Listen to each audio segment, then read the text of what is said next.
oil coming from the underbelly of my spaceship. I can't explain it, Tim. I'm in a lot of trouble. Well, why? I mean, can't you just, stuff it up with a rag or a cork or something? Why don't you just tighten something? I'm sure it'll be all right. Tim, you're thinking Earth-wise. A Martian spaceship is not like your Earth automobiles.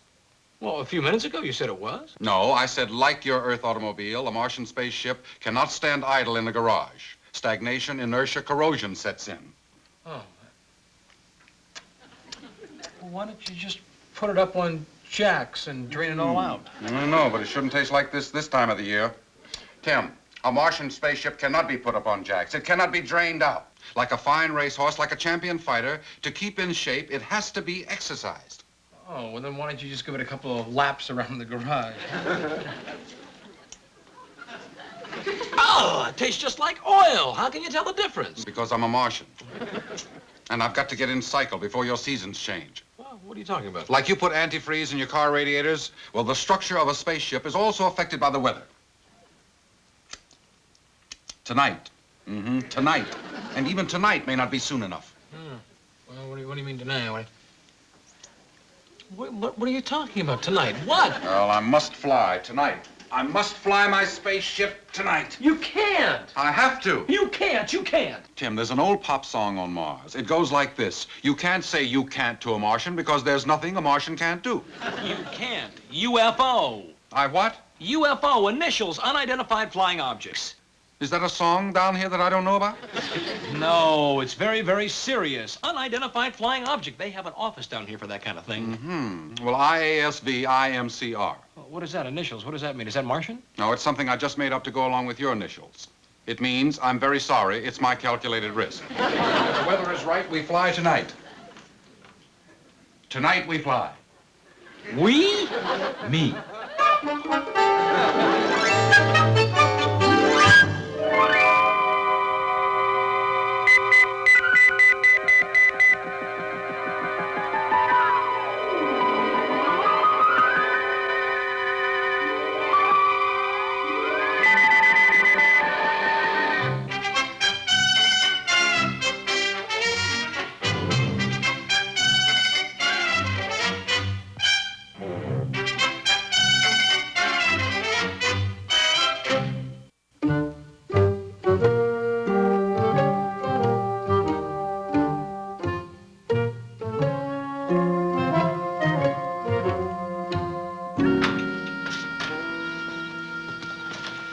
It's a perfect night. Mrs. Brown's asleep.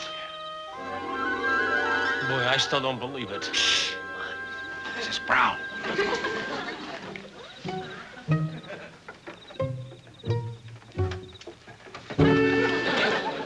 If anything happens, in case I don't come back. In case you don't what? I want you to burn my diary.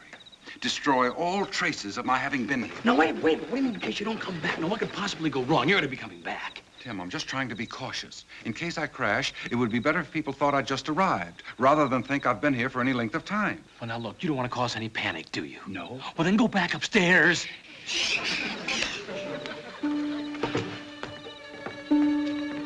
Uncle Martin, look. Now, how are you going to fly? Up and northeast by north. That's not what I mean. How are you going to fly without anybody spotting you? Anybody spotting you? Tim, when I landed here, I was able to do so without anyone seeing me. But that was different. This is right in your own backyard. Which is where your Earth moralists say your good fortune always lies. Now, stop worrying, Tim. There's no problems. When I take off, there's a faint, high-pitched whir, and then it cuts out. When I return, I simply descend with no sound. You're really going to do it, huh? Yes.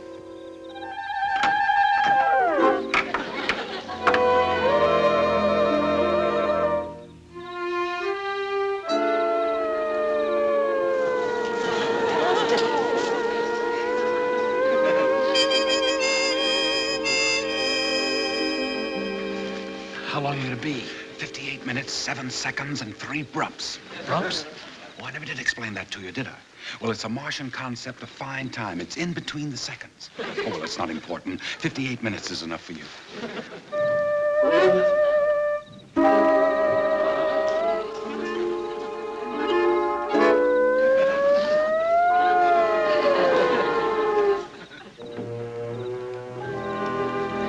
Now, be careful. Don't buzz anybody and try to hide behind some clouds. Will you stop shaking? It's vibrating the ground. It's bouncing my level scope. Well, I can't help it. It's not every day that I stand in my backyard and watch a spaceship take off. Get out of here, Uncle Martin. I'm starting to get the nervous giggles. Watch out for my backwash.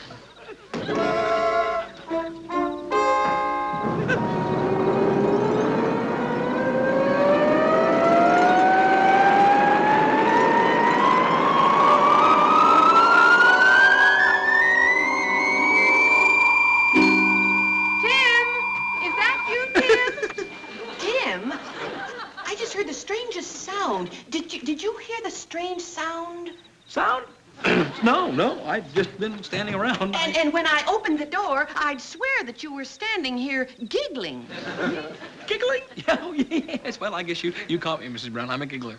Tim, are you all right? Oh, yes, I'm fine. Just a midnight giggler. I'm bird watching. You're what? Bird watching. You see, there's a midnight giggler. Well, that's a bird, and I'm out here trying to catch him. And what you do is when he lands, you take your robe and you throw it over him. A midnight giggler. Yes, that's right. It's a very rare bird, and I'm trying to catch him, and I'm terribly sorry I disturbed you, Mrs. Brown. Oh, that's all right. But there was this very strange sound, a high-pitched, whirring sound up in the air. No. That's impossible. I've been out here the entire time, and I didn't hear a thing, not a single solid dreaming. You must have been dreaming, Mrs. Brown. Oh, well, I guess you're right. Maybe I was dreaming. If you did... Yes, well, you better go to bed, Mrs. Brown. You look very, very sleepy. You're bird watching? Yes, well, I'm surprised I haven't told you about that before, Mrs. Brown. I love bird watching, but bird watching all my entire life, and especially the midnight giggler. And if one lands here and I catch it, I'll be sure and wake you up, all right? Well, good night, Mrs. Brown. Sleep tight.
Tim. Yeah, well, you better get this thing out of here. Mrs. Brown's been out here already.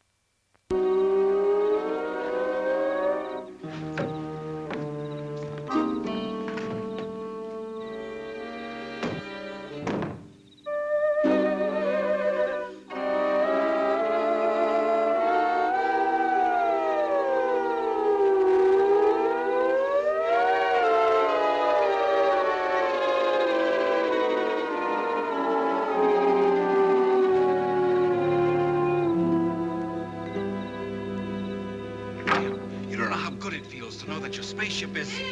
Tim, are you still out? Danny! Can't make it cross to us.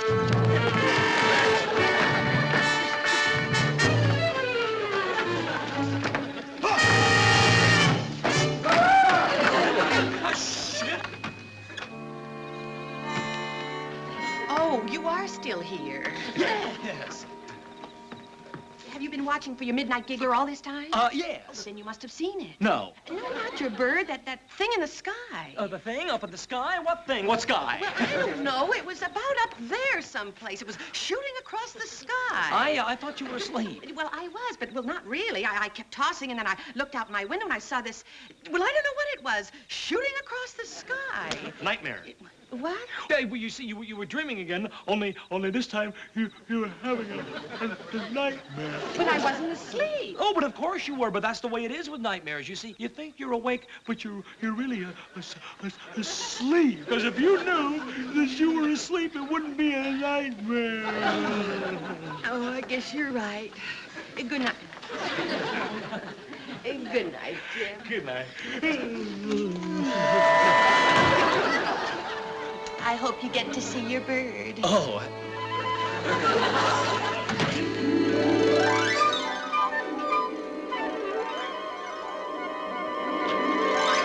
Well, I had to write the story. I had absolutely no choice. I am the science editor on the paper, and these people just kept calling. Oh, I understand, Tim. I'm not blaming you. Well, I don't blame you for not blaming me. You were the one that was cited. You know, I can double-talk Mrs. Brown, but I cannot double-talk a whole city full of people who saw you, hot-rodding in the moonlight. You do understand? You were seen, spotted, sighted. You are a, flying saucer.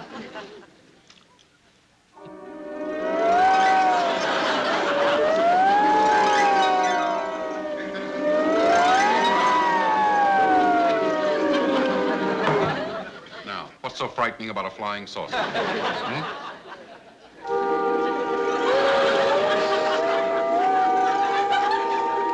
Now, a flying cup, that's something to worry about. Okay, Uncle Martin, have your fun. I'm sure you're enjoying yourself, but I'm glad it's over. But it isn't. What? What do you mean it isn't? What do you mean? Well, my flight last night was successful, but not completely. I must make one more. It's too risky. Nevertheless, these parts, delicate plutron, must be honed in action. But you can't fly. I must. My spaceship is in repair cycle. Once that's started, there's no turning back. Answer the door. They're here. But, Uncle Martin, it was in tonight's paper, and everyone's going to be watching it. They're here. Who's here? What door? That door. 2 men with Mrs. Brown. They're from that office with those silly initials. Uncle Martin, Tim. UFO. That's where they're from. Unidentified flying objects. What? Uncle Martin? Answer the door. The door, yeah. Answer the door. The door.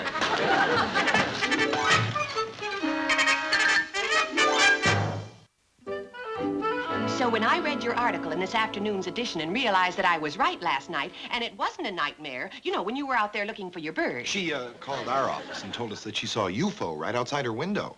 And I told them if I saw what I saw from my window, imagine the view they could get from your window, being you're much higher up. I hope we're not intruding, but may we stay? No. Yes, of course you're not intruding. Make yourselves right at home. I'll go down and put up some hot coffee and brownies. Oh, well, what's that? Things and equipment and stuff? A couple of gadgets. We put them together. Compact units and a small audio camera. A ranging unit and a plutron detector. I hope we're not intruding. No. Well, there are a lot of teams like us, but we probably won't cite anything. But if there is something... We certainly appreciate this. Tim.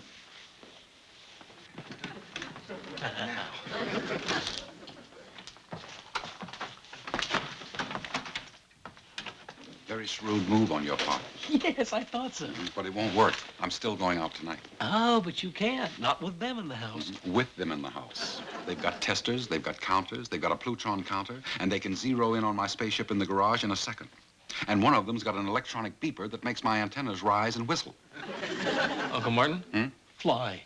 I am. It's the only way to go. It's an excellent sighting area. Excellent. Yeah, it'd be even nicer if you had something to cite. You don't have to grin at me. You don't believe in spaceships, and neither do I. Nor do I believe in flying saucers or fish-eyed Venusians or moon men. Or what about Martians? I don't understand. What's so funny? Them. I believe it. You do? That's why I'm laughing. Jim, my partner, he saw one. Your partner saw a Martian. Jack, going downstairs, set up audio camera, okay? Good, Jim, good. I was just telling him about your Martian. Sure. Where did he see a Martian? In here. You see, this has a micromatic attachment. It only focuses 500 miles or on out. Anything closer gets distorted. I know. How do you know? Well, it doesn't matter. Anyway, Jim and I were on a routine job, and he was looking through here, when all of a sudden, He spotted this thing flying out there just as bold as you please. Well, he hollered for me to verify the sighting. Except that you'd have to be a UFO man to appreciate the humor here. Well, except he got so excited he knocked this front piece out of whack. But it seems so strong. How could you knock it out of whack? By doing what you just did. So I didn't see his Martian, but he kept insisting that I verify it. And the more I wouldn't, the bigger his story grew. So we finally made a deal. I wouldn't verify his Martian, but I'll believe he saw one. A green one. So I believe in Martians. Green one? Well, if I'm going to believe in Martians, I might as well believe in green ones. Green. Really? Green? Like the color of a pool table. That kind of green. And, one large orange eye and, well, like a W.C. Fields type of nose. It keeps flashing on and off. Red. Well, I always thought Martians were beige. It's such a warm color. You take this spoon and you climb into the tree outside the bedroom. You're putting me on. No, I shifted the adjustment on his telescope. He won't realize it, but this spoon at 15 feet will look like a mile-wide flying saucer. In a tree? Mm-hmm. Suspended from a simple piece of white string.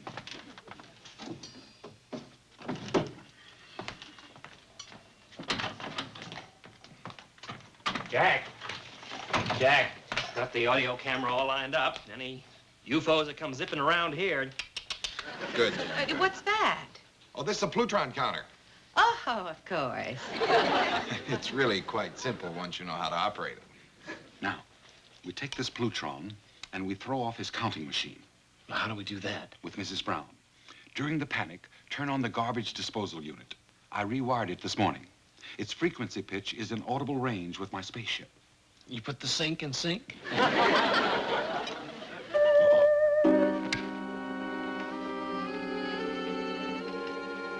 that cute?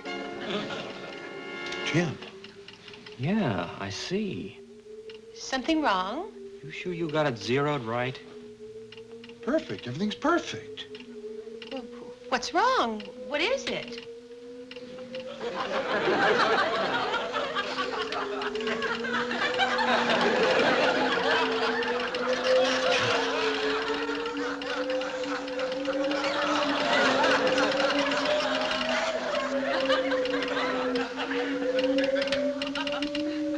Do you have a spaceship here somewhere?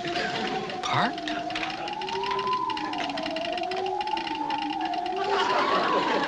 Oh, that's cute.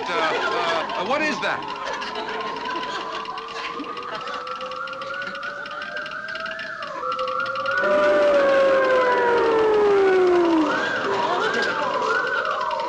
Why is it pointing at me?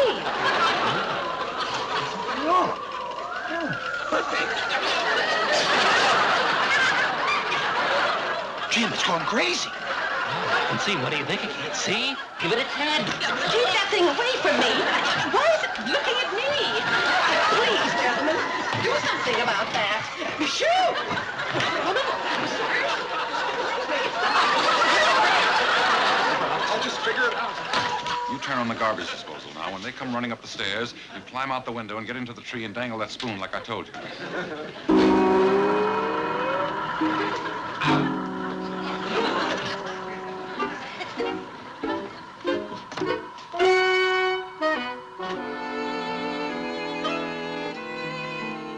please! I've never been so intimidated in my entire life. Will you get that thing away? I'm with her, Jim. Stand still, Mrs. Brown. Shut off the camera.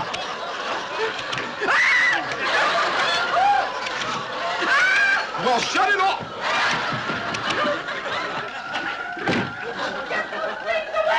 Keep it away from me!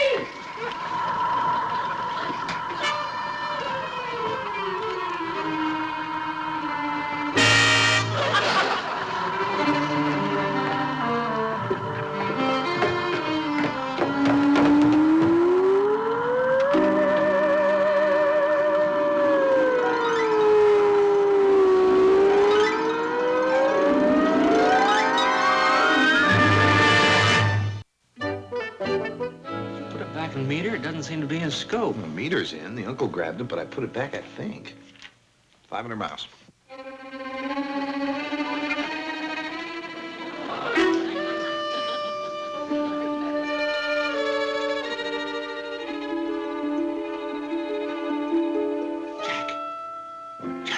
What? I've got it again. Another Martian. Jim, let me see it. Let me see. No, I'm not going to believe anymore unless I see.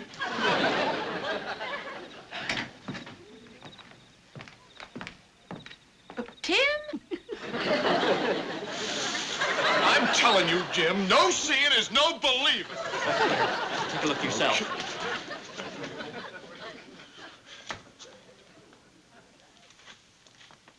Nothing. Kidding. It's right there. Here, look. No.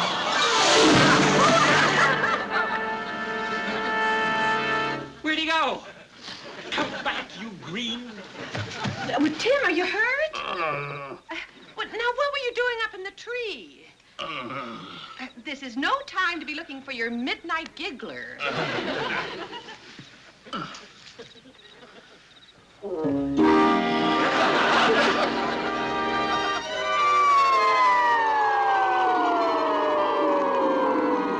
I saw it. I really saw it. A real spaceship. Sure, with a green Martian in it. No, this time he was all red, like an apple. Jim. Believe me, a little hamburger patty on your nose and the swelling will go right down. Did you see it? Did you? What happened to you? He fell out of a tree. I'm really ashamed of you, Tim. I was taking my constitutional, and I looked up in the tree right outside my bedroom window, and there was my nephew apparently playing some kind of a joke on you people.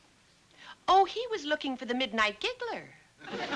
No, he was dangling a spoon at the end of a piece of thread, and it was right in front of the telescope lens. If you check, you'll see, and I think you'll find that that was your flying saucer. A spoon? My nephew, he's always been overzealous, looking to make a scoop for tomorrow's paper. What makes Timmy run? All right. But what about the UFO sound? What about that? Oh, well, that's very simple.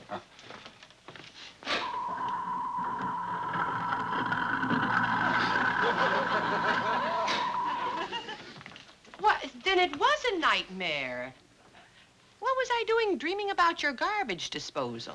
Thank you. Thank you very much for the use of your hall. It's too bad. It's quite an experience when you see a Martian. I've seen a Martian, you know. Yes, I'm sure you have. A green one.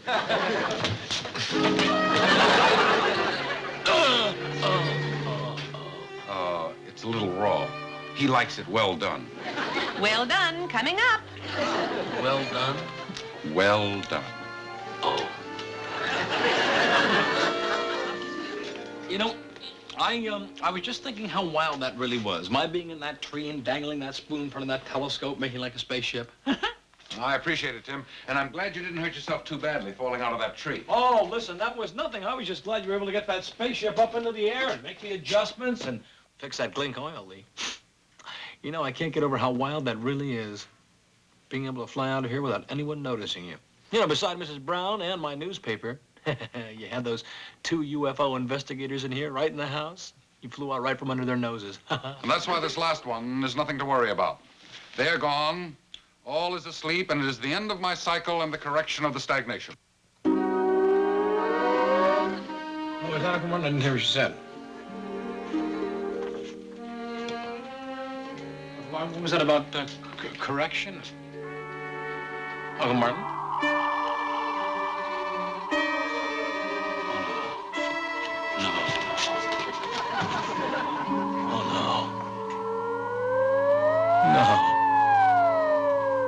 Flies through the air with the greatest of ease, the daring young man on the flying trapeze.